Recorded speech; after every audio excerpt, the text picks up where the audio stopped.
Okay, Alastair Driver from the Environment Agency in England. Welcome to River Talk. Thank you for joining us. So Alastair, in 2010, River Thames won the International River Prize. Can you tell us what did that mean for the Thames? It was an amazing experience, actually, and it came at a really important time because we were just in the throes of the recession, just starting, and people were feeling pretty down about life in general. And even in the Environment Agency, where people are very motivated, you know, because they're out there doing good things for the environment, it did come at a really special time. And I can encapsulate it with feedback I got. People said on the ground, you know, guys who worked on the river were, in quotes, really made up about the fact we'd won this prize. It had cascaded down to the workforce, the people that are doing all this work all their lives long to try and improve the river. So did that reach through to Londoners in general? Do you think they were aware? Well, it was really hard to get awareness raised amongst the general public. For example, at that time, TV and radio weren't really that interested. It was a genuine good news story, but it's actually quite hard to get good news for its own sake promoted. Great coverage in the press, and to be honest, it's only through gradual dripping tap promotion of the story since then that it's really got to all the people that need to know. And I have to say, this European River Prize event and the European River Restoration Conference and the lead up to it, you know, promoting people applying for the River Prize in Europe, that's really done the trick. And I firmly believe now most of the people who need to know do know now, 3 years on. Well, that's excellent. You showed us different examples from within the city and in the agricultural catchment of the Thames.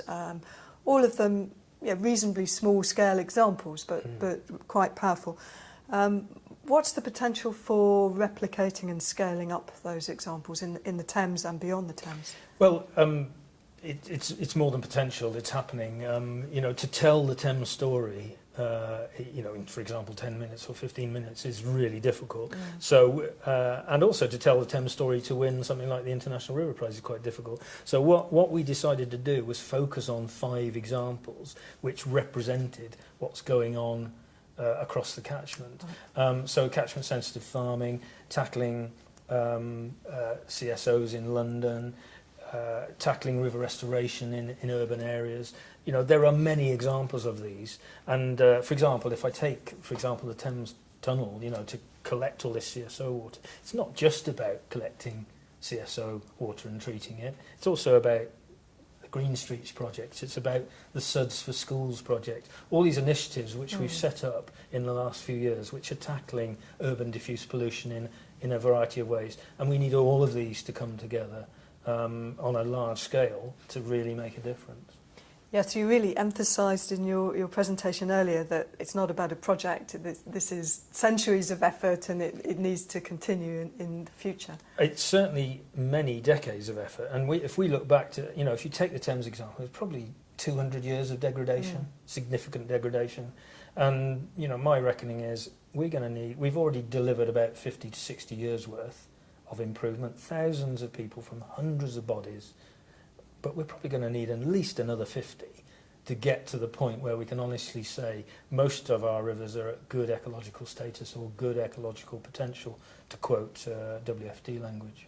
And if we look at the bigger picture in the UK, obviously in the last couple of years in particular, there's been incredible floods and also drought, quite unprecedented scale and also impact.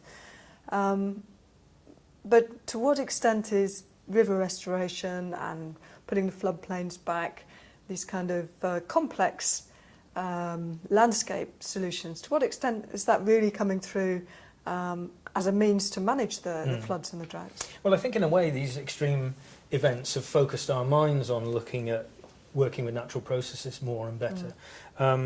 Because, you know, these floods have happened in catchments where there's been significant flood defence schemes in the past. And we used to use that term, flood defence, implying that we were defending people against flooding. But of course, in many cases, that's not enough. We talk about flood risk management now, which is a much more sensitive way of describing it.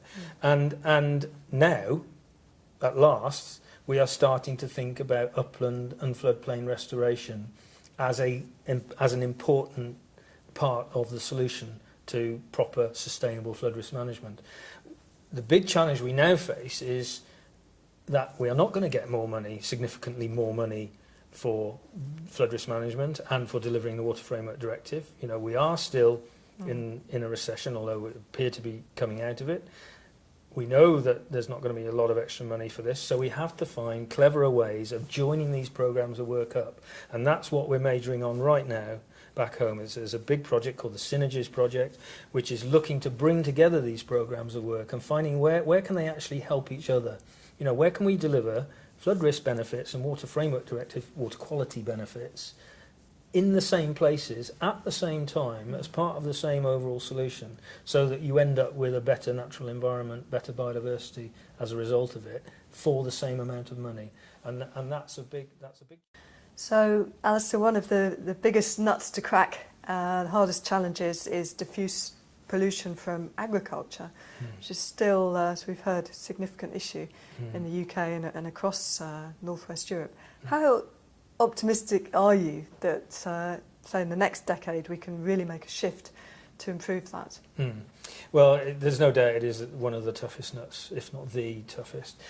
We are not going to get significantly extra agri-environment funding. We know that, you know, from CAP reform, it's not going to be a hugely bigger pot available.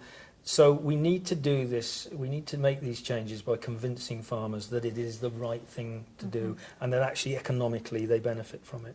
You know, we suffer in the UK, and I'm sure it's the same in other Northwest European countries at least, we suffer hugely from what's traditionally called silt in rivers. You know, I prefer to use the term topsoil. This is topsoil blowing and washing off land into rivers that farmers have invested a fortune in nurturing in order to grow better crops and healthier livestock. And it is just washing their money down the drain. And we need to explain to farmers and use the best farmers, the champion farmers, to demonstrate how sensitive, good agricultural practice can reduce this loss of soil into rivers, thus enabling them to retain all this wealth in their land that they're pouring into it, thus reducing the need for rivers to be desilted and dredged. And actually, further downriver, we also, in conjunction with that, need to allow rivers to spill back out onto their floodplains so they can redeposit what sediment, what topsoil is in those rivers back on the land, thus helping other farmers in other places to have more enriched soils for their land. So it's a mixture of tackling the actual individual landowners by explaining the benefits to them, whilst at the same time restoring floodplains and wetlands further down the catchment. That's very interesting, because what you're suggesting is that this isn't a matter of paying compensation or incentives even. It's a matter of mindset and culture and shifts in behaviour over time, which would make the difference.